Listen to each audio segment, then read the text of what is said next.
Good morning and welcome to Zen Fits here in Blackstone, Virginia, the center of the world. But then you two are at the center of the world. So let's talk about, this is the day after Trump.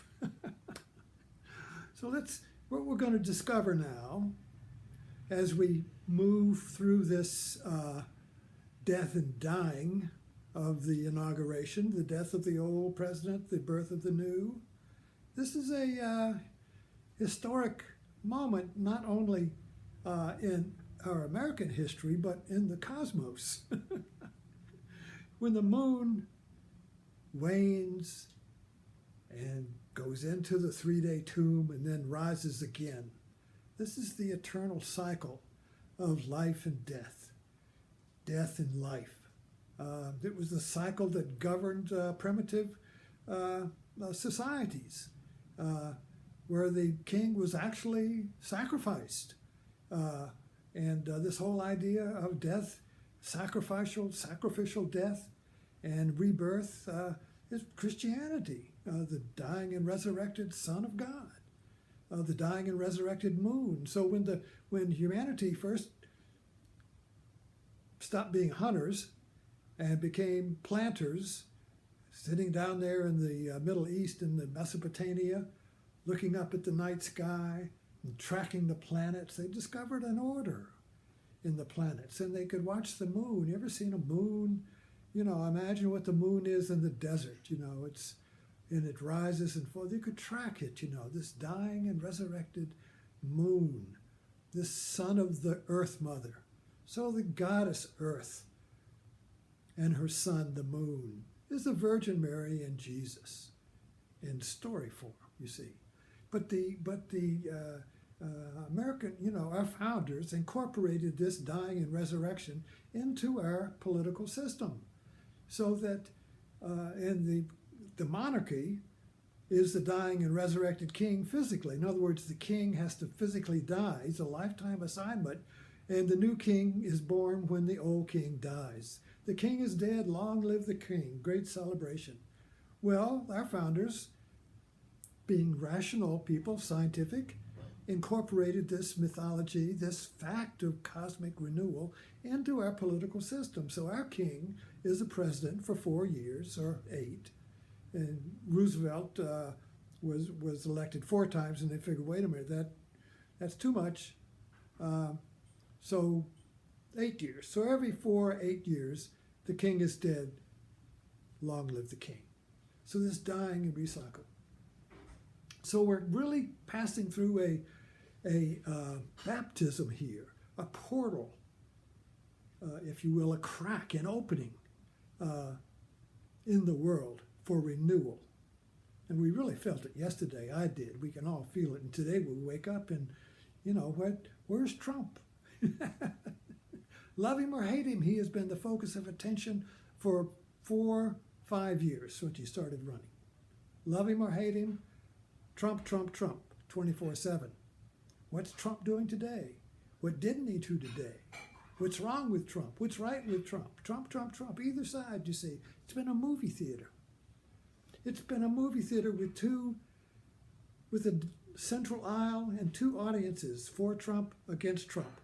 But we're all watching Trump. The same facts, different meaning. The same Trump, different viewpoints, you see. And we've been fixed in this movie now for 4 years. And suddenly, the lights came on yesterday. And we're all standing out here outside the theater wondering, what's going on? What was that movie we just watched? What was that 4-year, 5-year movie we have been watching? It's only after you see a movie that it begins to sink in. I know for me, as I watch a movie, when I'm watching a movie, I'll watch the movie. But then after, it begins to perk. It begins to perk metaphorically, like, what was the deeper meaning in this? Like Queen's Gambit or Avatar, or these are my favorite movies. These great mythic percolators. You watch it and they keep going off, revealing deeper levels of you as you go on, as long as you don't fix the movie and say, oh, it was just about that and that's it, you see. Once you fix a movie, it stops giving wisdom to you. So once you fix Trump, Once you fix history, it stops revealing its wisdom to you. It stops revealing you to you. So Trump, as a movie, has been like an American Shakespearean play in real time, you see. A real-time Shakespearean character, a great Gatsby, the great Trump, you see. This will go down in American history as an American epic, an American novel. People will be writing about this for years, you see. Because there's so much ambiguity in it. Who was Trump? Who was the great Gatsby? All these great literary characters of our literary history all have a question about it. You know, who was this person? Who was this masked man? Remember the Lone Ranger? That was the question. Who was that masked man?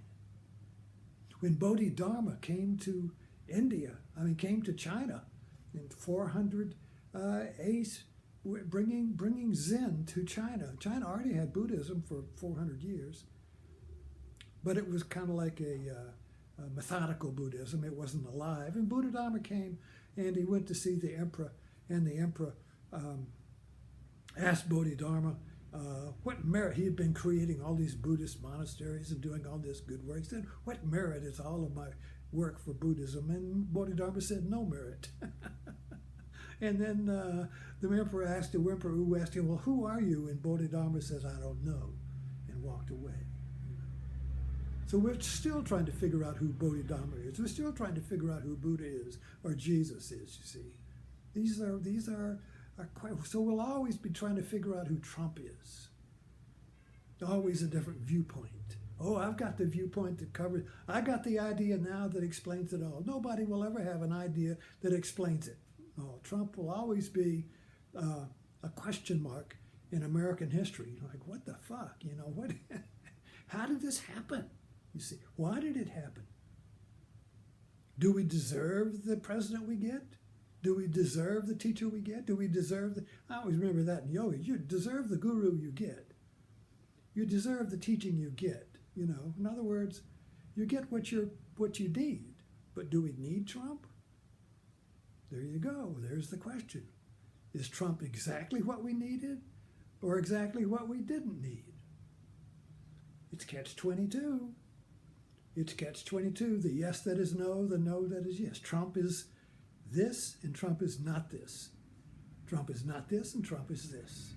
So it's always going to be this revolving question with different viewpoints.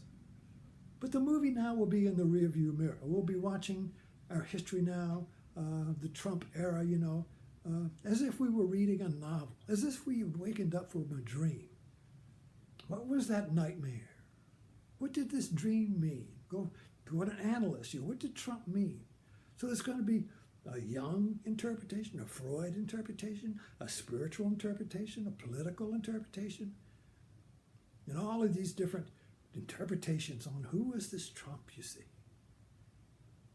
So it's just been very interesting because we're really moving into a new psychological space in America where we're waking up from something that has fixed us for 4 or 5 years, literally fixated us. Every day the news, Trump this, Trump did that. What's Trump going to do today? What didn't he do today? Why did he do that? He should have done that. What's Trump doing? Trump is great, Trump is bad. It's ambiguous Trump. It's kind of like Clint Eastwood when he was on the stage and he said there was an empty chair. He said Obama is an empty chair. I love that. I don't know if Clint really knew what he was doing there, but he was creating a metaphor that Obama was an empty chair and we project onto Obama whatever we want. He's great, he's bad. Trump is great, Trump is bad. Trump is an empty chair. Makes him fascinating. Can't be figured out. But anyway, in trying to figure out Trump, we're trying to figure out who we are. Because Trump is a reflection of us. Am I good? Am I bad? Am I perfect? Am I imperfect? Who am I? So we can close with Buddha Dharma. I don't know. I don't know who Trump is, and I don't know who I am. I'm an open question. I'm an ongoing question. Life is an ongoing question. Be curious, my friends. Never close the book. Keep it open. Thanks for dropping in.